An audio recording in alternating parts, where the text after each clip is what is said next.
Coming up on OU Nightly, a gun scare at a Norman school. Columbus Day gets a new name on OU's campus, and why you should be buzzing about bees. This is OU Nightly.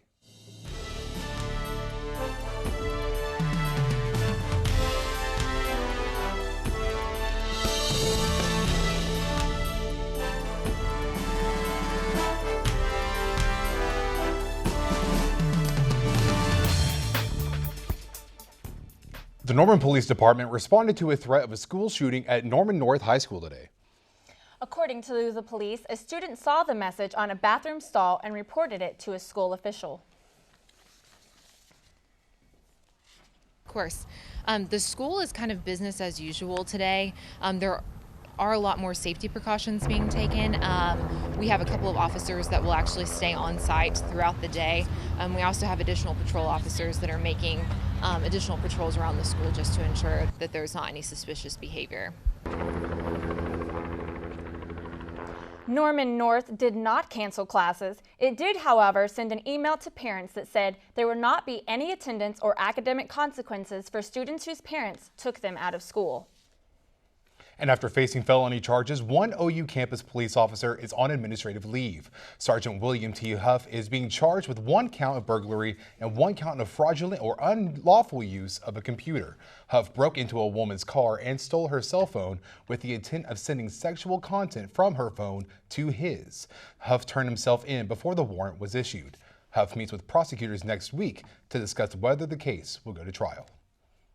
The Norman Police Department wants Norman residents to throw a block party, lots of them actually. It's part of National Night Out, designed to increase awareness of crime and drug prevention, strengthen neighborhood ties, and send a message to criminals that residents will not tolerate crime. In the past, residents have organized potluck dinners, ice cream socials, and other types of lawn parties. Tomorrow night, the police department will be out looking for community gatherings, or you can call the police department and schedule a time for them to drop by in one of your neighborhoods. You know, Ashley, I'm actually kind of looking forward to those block parties. I might have to come down from my house in Moore and go check those out. I think we should probably give them a call and see if they'll come to our party. You know, I wonder what the weather's going to be like. Hopefully a little bit warmer than today, maybe? Joe, can you tell us a little bit more? Yeah, guys, absolutely. And I mean, right now, temperatures out there are in the 60s and upper 50s. Look at that, 57 in Enid, 60 in Oklahoma City, 62 here in Norman. But the good news is we will warm up before, unfortunately, another cold front moves through here towards the later part of this work week. But for tonight, looking at 8 p.m., 64 degrees, clearing skies as we had those overcast skies all day today. 62 degrees by that 9 p.m. hour and 61 by 10. So overall, a nice evening across the Norman area. But for your headlines, looking all of much more on your OU Texas weekend, a look at those rain chances and a warmer weather pattern setting up after this cold front moves through here in the extended forecast, talking 8 to 10 days in the future, looking at temperatures still well above average. All that and more coming up in the full forecast. Thanks, Joe. And now we go to Nola Allinger in the News Center. And Nola, what can you tell us about the passenger train that derailed today? Well, Tyler, a derailed Amtrak train traveling from Vermont to Washington, D.C. injured 7 people today. The Vermonter train was carrying 98 passengers and 4 crew members. The train that hit rocks that had fallen onto the track, which made the train fall down an embankment. And an American Airlines pilot died today after falling ill and eventually becoming incapacitated during the flight. The flight, which was going from Phoenix to Boston this morning, had to be completed by the first officer. The first officer took control of the plane and was able to safely land it in Syracuse, New York. He also tried to get medical assistance for the pilot, but it was apparently too late. The identity of the deceased pilot and when exactly he died has still not been released. And South Carolina's record-breaking rain is finally slowing down, but they aren't out of the woods just yet. South Carolina Governor Nikki Haley said today that more evacuations are likely. The hardest hit areas are just south of Columbia, where upwards of 20 inches of rain fell. The raging waters have claimed 9 lives so far. Well, that's what's happening around the world. Now back to you guys at the OU Nightly News Desk. Thank you, Nola. A Norman animal rights activist says he has concerns that some baboons at the OU Baboon Research Facility in El Reno will be euthanized as the facility shuts down. Nearly 700 baboons will be removed from the University of Oklahoma facility within 3 or 4 years. OU President David Boren made the announcement of the shutdown in September. And after Norman Animal Services seized 65 dogs from a suspected puppy mill in September, city officials say they still need to foster these animals in other homes. Many of the rescue dogs are still at the Norman Animal Shelter. The shelter needs volunteers to provide foster care for their pets. If you are interested in helping, you can visit the Norman Animal Shelter or call 405-292-9736. An Oklahoma man convicted of illicit sexual conduct with kids in Kenya in a Kenyan orphanage is alleging prosecutor misconduct during his trial. Matthew Durham of Edmond was found guilty in June of 7 counts of engaging in illicit sexual conduct in foreign places. His attorney filed legal papers Friday, alleging a witness at the trial presented false testimony that a prosecutor didn't correct. The U.S. Attorney's Office is expected to release a statement soon. And still ahead on OU Nightly, the buzz about a summertime pest and their vitality to our ecosystem. Plus, breathe easy. New smog regulations are coming.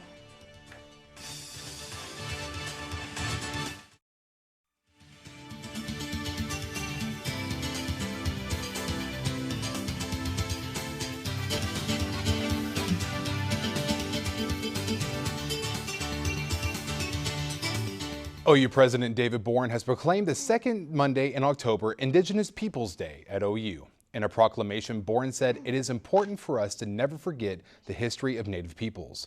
Boren also acknowledged the contributions made by the unique cultures of Oklahoma. And Jennifer Sellers joins us now at the desk with this week's Earth Report. And Jennifer, I hear there's going to be some improvements in the Illinois River soon. That's right, Tyler. Oklahoma's favorite river for recreation is getting some help from the EPA. They have developed a plan that focuses on reducing phosphorus in the Illinois, which is prized by river floaters and fly fishermen throughout the state. The new plan will develop controls to meet water standards based on highly specialized computer models. And the justice system has reached a settlement to resolve claims against BP for the giant 2010 oil spill. BP will have to pay more than $20 billion. $5.5 billion of that money will pay for fines under the Clean Water Act, making it the largest civil penalty in the history of environmental law. The settlement ends 5 years of legal battles over the spill that dumped more than 130 million gallons of oil into the Gulf of Mexico. And the EPA will force states to reduce pollution over the next decade. The plan will require air quality controls, improving respiratory health of millions. Disappointed environmentalists wanted a more dramatic decrease in the levels of legal emissions. The changes will likely cost big businesses billions of dollars. The new standard is the first change in pollution control since 2008. And some of the creatures flying through the air are quickly disappearing. As a part of this week's Earth Report, I sat down with a local beekeeper to find out more. As you approach the hive, you know what you're getting into, the swarm. But those hives are dwindling. Since the 1940s, the bee population has gone from 6 million to just 2.5 million, and no one knows exactly why. This is most, if not all, the bees are gone. There may be a little handful of bees left. There's plenty of honey in the hive. There's plenty of pollen in the hive. The bees are just gone. Honeybees help pollinate more than $20 billion worth of crops each year. From apples to avocados, blueberries and almonds, bees are the tiny helpers putting food on our tables. Many things could be causing the decline. Nutrition of the bees, it may be a virus, it may be mites, it may be some kind of a pesticide. With no solution in sight, the Oklahoma Department of Agriculture is setting up a program aimed to combat this issue. The proposed program focuses on increasing communication between farmers and beekeepers and planning events for Pollinator Week next summer. Education also seems to be of interest, not just education with pesticides, but education on the pests of bees. And you can help this problem in your own backyard by planting a few bee-friendly bushes and flowers. This will give the bees a good source of nutrition, even in urban areas. Next month, the Department of Agriculture will put together a committee responsible for expanding the plan. They hope that with the help of Oklahomans, the state can do its part in saving what's left of the hardworking honeybee.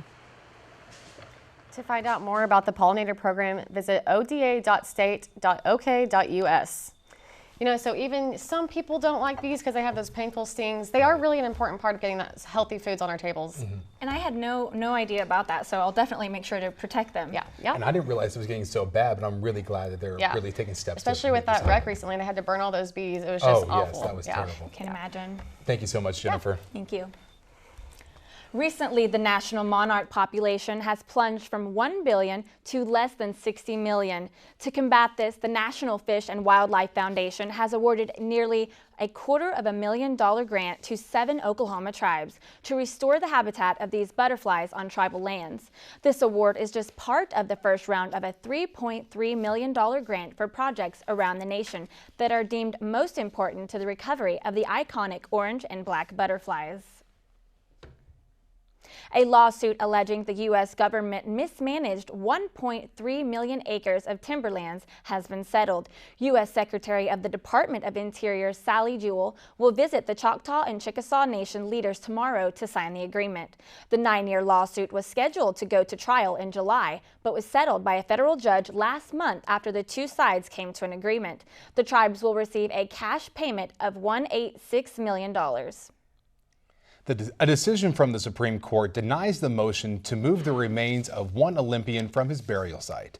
Sac and Fox Nation Indian tribes and Jim Thorpe's sons tried to have his remains moved from Pennsylvania to an American Indian land in Oklahoma. The justices ruled that the remains stay in the Pennsylvania town that bears his name. And coming up later, we'll be breaking down OU's win over West Virginia.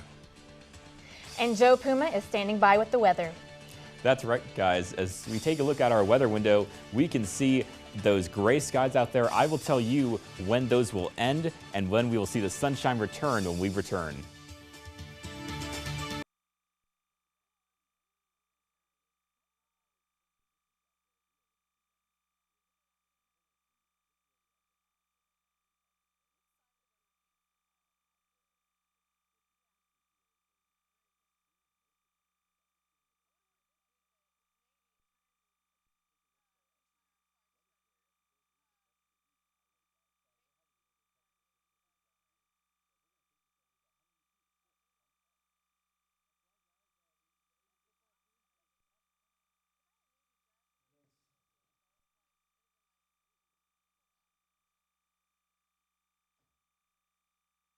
Well, sorry about that. We're having some technical difficulties right now, but as we take a look at our overnight lows for tonight, we're going to see them in the 50s and 60s, 61 right here in Norman, 55 right there in Oklahoma City, and 54 in Woodward. So overall, a cool night tonight. But for your highs tomorrow, we're going to see them rising up into the 80s, 81 in Oklahoma City, 80 degrees in Norman. So again, a very warm day is in store. Now, as we head towards the weekend, OU Texas this weekend, we have no school on Friday, 72 degrees, but there is a cold front coming in here Thursday into Friday timeframe. That could increase our rain chances, but the game on Saturday does look dry down in Dallas.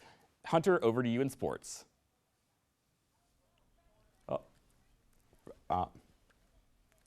But I guess 81 on Sunday, and now we're going to take it over to Hunter, who's right here at the desk with us. And Hunter, I'm hearing there's a lot of really good buzz going on with sports right now. A lot of good buzz, Tyler, especially with the football team. The Oklahoma football team found a way to take down the West Virginia Mountaineers on Saturday. Another impressive performance by Baker Mayfield, who threw for over 300 yards and 3 touchdowns against a good West Virginia pass defense. We start off things with the Sooners as Baker Mayfield steps up and finds an open Mark Andrews over the middle for the 17-yard touchdown. That's the Sooners' first score right there. And then we go as Joe Mixon gets the handoff right up to the middle, and Joe goes for 35 yards up the middle, and that will be the Sooners' lead, 24-7, right before halftime. Then in the second half, it gets close. Sooners only up by 3, but Baker pumps to his left, throws a long pass down the left sideline to a wide-open Deron Neal, who goes 71 yards, and the Sooners hold right there, and Sooners end up winning 44-24. I thought Baker put some great deep balls in some great spots, and our receivers, got open, made some big plays, and several of them, and that was a big part of the game. Joe Mixon with one long run. Still feel we can continue to run the football better and believe we will as we go. So after the win, 2 Sooners were named Big 12 Players of the Week. Kicker Austin Seibert and linebacker Eric Stryker. The true freshman Seibert was 3 for 3 on his field goals, putting him at 7 for 7 for the season now. And the aggressive Eric Stryker had 12 tackles, 3 of them for a loss, and 2 sacks. One of those was a forced fumble that was scooped up for a touchdown. You can catch up on all the week's Sooner sports news by watching Sooner Sports Bad tonight. Haley Huey is standing by in Studio D with a preview of tonight's show. Haley? Yes, Hunter, we'll let you know all about Saturday's big conference opening football win over West Virginia. Football stars Eric Stryker and Deron Neal join us in studio. And we'll get up close and personal with linebacker Jordan Evans. Plus, we have volleyball highlights and a whole lot more. So join us live at 7:30 on Fox Sports Oklahoma, or wait until tomorrow and catch a replay right here on OU TV. Hunter? Thanks, Haley. We go to the Dallas Cowboys as they had a disappointing loss last night in New Orleans. Let's start here in the fourth quarter. The Cowboys, Brandon Whedon steps up, finds Terrence Williams in the corner of the end zone. That will tie the game right there, but New Orleans gets another shot. As after this touchdown, they drive down the field and kick a field goal, but it's up and it boink off the uprights wide left. So we go into overtime tied at 20. But the second play in overtime, Drew Brees finds a wide open C.J. Spiller down the sideline. Spiller makes one guy miss and is going for an 80-yard walk-off touchdown as New Orleans beats the Cowboys 26-20. And there's a rift between Thunder superstar Kevin Durant and ESPN's Stephen A. Smith. Last week, Smith insinuated that Durant might one day wind up in Los Angeles. Durant responded by saying neither he, his family, nor his friends even talked to Smith. So that's just a very confusing... Kevin Durant is the one that's lying. I have interviewed Kevin Durant. His rookie year, I interviewed him at his home in Seattle. I've talked to him on several occasions, literally within the last year. So just a very confusing situation there. Who's right? Kevin Durant, Stephen A. Smith. It goes both ways. Definitely. I'm really hoping that Kevin Durant does stay in Oklahoma City because I love watching him play. So hopefully he sticks around and doesn't make that move to LA.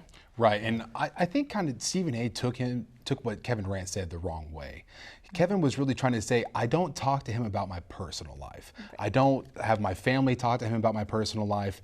And I think Stephen was like, took that as, I don't talk to him at all. And that's kind of why Stephen got upset and made this statement. But I think everything will be settled and okay by the end of it. Right, right. We can hope so. Thank you so much, Hunter. And still to come on OU Nightly, we'll have another look at that 5-day forecast. And a grisly encounter for one small pup.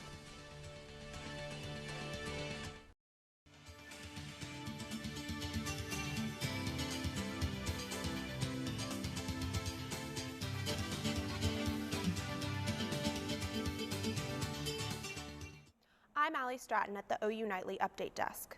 Oklahoma will spend $100 million improving railroad crossings over the next 3 years. The money will pay for mechanical arms and flashing lights for crossings that still do not have these safety precautions. Car bombings across Iraq today killed 56 people and wounded dozens more.